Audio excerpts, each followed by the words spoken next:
Okay, Peter, this is mainly for you, but anybody who wants to play Scrapper on the Old Republic, hopefully this will come in very handy. I'm not going to be talking all the time, I'll just let the action speak for itself, but generally this is my favorite layout for the Scrapper.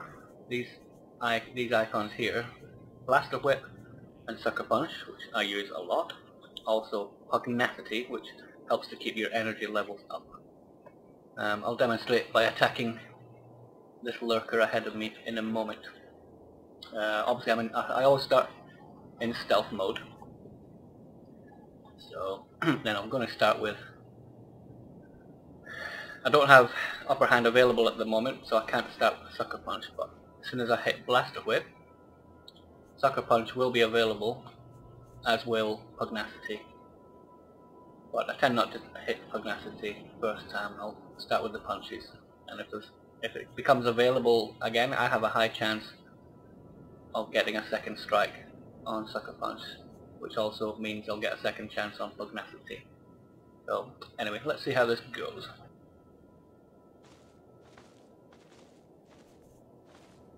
Oh, sorry, before I forget, I'm going to start with Flechette round, which overcharges my shoot first on the shotgun.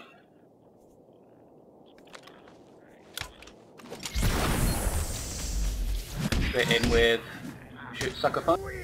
Got a second chance on Sucker Punch there. Hit with Blaster Whip. Now a hit with Pugnacity, that gets your action bar recharging. Sorry, I'm not playing as I should here because I'm talking as well, but just to demonstrate. Hitting with the punches. Punch is not available. Kick. Punch again.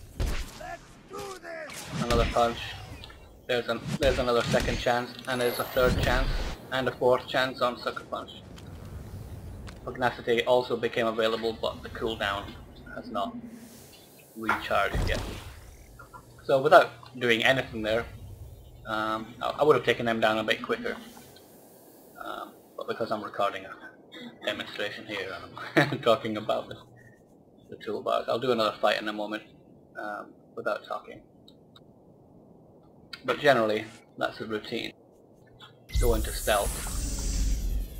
Start with your Flechette round, which is available at the top of the Scrapper tree. And Sucker Punch also comes with the skill tree.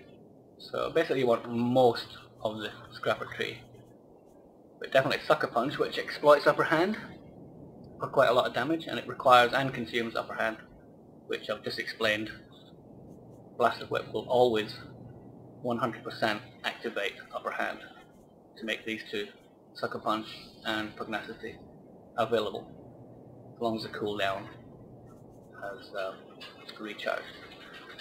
Also round 2, which gives 100% chance to immediately re-grant upper hand and hit when hitting a bleeding target. So as long as the target's bleeding, you will get upper hand. Excuse me. And also this flanking, which reduces the energy cost of backblast. Sorry, backblast is over here. And above that, sawed off, which is a new one with 1.2, increases the damage dealt by backblast. It's only 4%, but that 4% really does help. Okay, there should be another flanker, a lurker, sorry, around this corner. Let's take it out.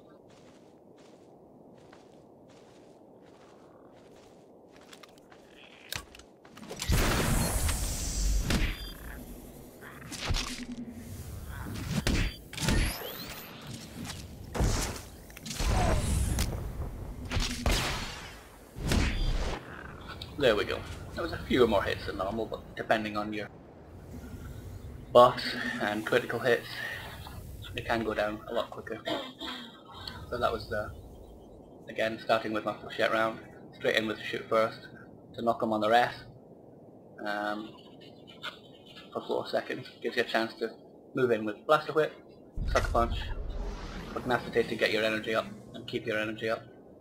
The only time you will lose energy is when you're in a very long, drawn out fight. but you do have Cool Head to give you 50 energy over 3 seconds, which is basically 50% of your energy bar. So well coordinated between these attacks, you can keep your energy up quite significantly. Okay, I'm going to move up to the area where I have to kill the Ratataki leaders. Also a good example. A good example on how to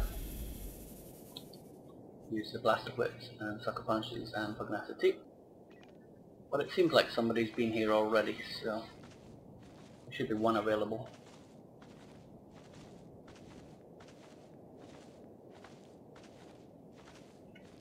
You've got Tranquilizer to take out the other target while you're attacking the primary one. There we go. Pochette round, straight into shoot first, Blaster Whip and Sucker Punch and Pugnacity.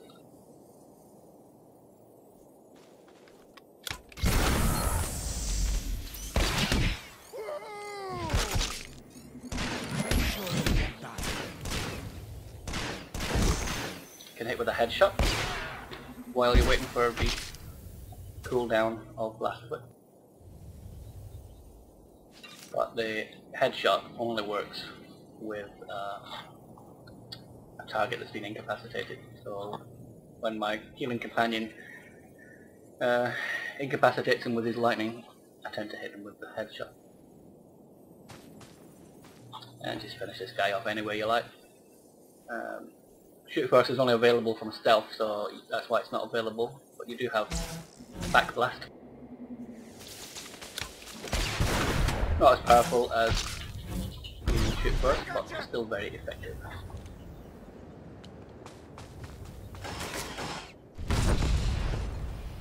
Well, hopefully that's given you a little insight onto how I run my Scrapper. Just showing you the tree. I could do with redoing my tree, but it's generally good as it is. I don't really need an increase in healing by 2%. I could have sacrificed this one for something else. Generally I've got everything on the middle tree, but I took a holdout defense on the damage, the Dirty Fighting tree, which increased the damage of Blaster Whip. But again, that's one of my primary moves, so getting an extra 8% damage is very, very good.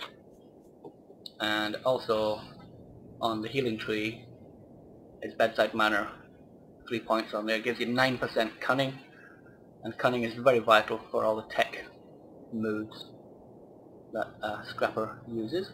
Even though it looks like melee, it's not, it's actually tech.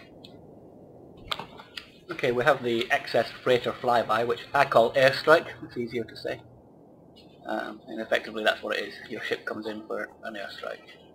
But since I've noticed, since 1.2, previous to 1.2, you could fire this from a reasonable distance, 30 meters, and they'd just get stunned by it. But now, as soon as you fire it, one or two of them come to attack, which means they're coming out of range of the airstrike. So a good trick now is just to run into the area that you want to zap and just let it off. You can do it from stealth or not. Let's do it from stealth. We'll just target an area of 8 meters. They're not going to do you any damage. Very little. You'll get shocked as soon as the blast hits. And you can save your energy by finishing them off with your flurry of bolts, which doesn't require any energy. There you go, all dead. Okay, a good example of getting out of combat if you feel you're being overwhelmed. I'm not going to be too overwhelmed by these guys, but if you do need to escape from a fight, you have something called Disappearing Act, and well, sometimes it is bugged and it doesn't work properly, but it should work with a silver.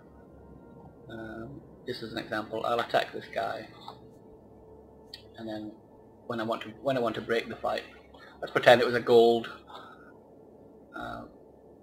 and there's two or three golds, and there's no way I'm going to beat them. I'll just use my Disappearing Act to get the hell out of there. So coming up as normal, attack. So I've come out of stealth, Obviously, so I'm available to be attacked. So if I want to get away, pop my disappearing act, and I'm out of there. Break stealth, no combat. Like I say, sometimes it doesn't work. It's a nice little escape plan. Got a 2-minute cooldown, can be used in certain heroics on Belsavis dailies, which is always very handy.